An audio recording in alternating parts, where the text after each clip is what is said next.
เมนูมื้อเย็นของบ้านแม่นุชนะจ้ามื้อนี้ได้หยังกินแรงมาติโอ้ได้ปลาสวายมาจ้าคิดเมนูหยังบ่ออกกะแกงอ้อมไว้ก่อนล่ะจ้าก่อนอื่นก็ตำเครื่องแกงเนาะค่ะเครื่องแกงมีหยังแน่ว่าติมีตะไคร้พริกแห้งแล้วก็หอมหัวแดงจ้าต่อมาก็สาดน้ำปลาร้าลงไปเลยเนาะจ้าแล้วก็ยกขึ้นเตาได้เลยจ้าเปิดไฟเลยแล้วก็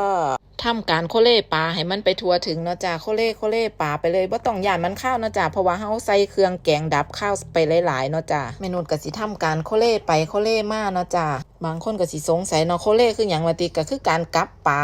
พลิกไปพลิกมานี่ล่ะจ้าพี่น้องให้ปลามันดาดกับหมอเนาะจ้าดาดกับความร้อนเนาะบาดที่นี่คันปลาพอเฮิมๆแน่เนาะจ้าพี่น้องอันนี้ก็เป็นลักษณะที่ปลามันเฮิมเนาะจ้าสุกแน่ดิบแน่นั่นล่ะจ้าบาดที่นี่สาดน้ำวิเศษลงไปเลยเนาะจ้าบ่ต้องสงสัยจ้าน้ำวิเศษก็คือน้ำล้างครกนี่ล่ะจ้า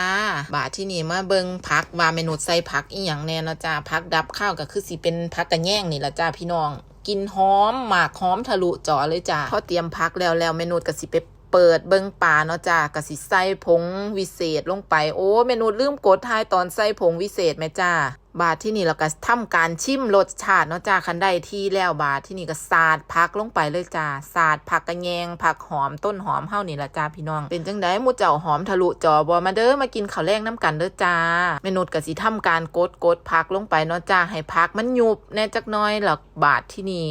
เฮาก็สิทำการปิดไฟเนาะจ้าปิดแก๊สได้เลยจ้านี่ล่ะจ้าหน้าตาแกงอ่อมปลาสวายฝีมือเมนูเนาะจ้ามาเด้อจ้ามากินข้าวแลงน้ำกันเด้อเอาข้าวเหนียวฮ้อนๆมาจำเนาะพี่น้องอุ้ยแซ่บน้ำลายไหลเมนูขอตัวไปกินข้าวกันเด้อจ้า